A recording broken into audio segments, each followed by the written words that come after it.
Kumpirmado na, sa January 17, ang pagdalo ng JM Fiang sa Tarlac City.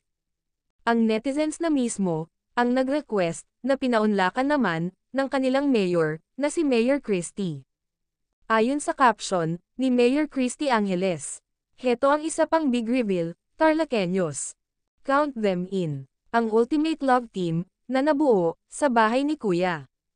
RPBB, Gen 11 winner, Fiang, at rising star, JM.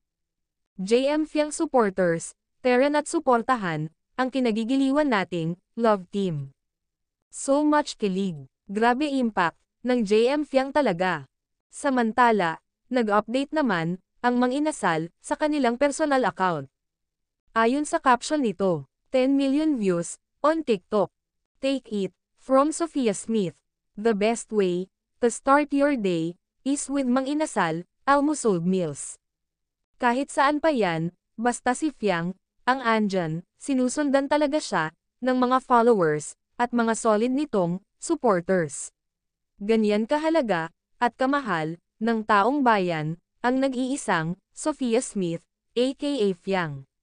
Ito pa ang iba't ibang kulitan ng Big Four sa kanilang taping sa May Kawayan, Bulacan. Task pala ito ni Kuya sa Big Four. Ano kaya ang reward ng Big Four kapag nagawa nila ang task ni Kuya? Abangan natin guys.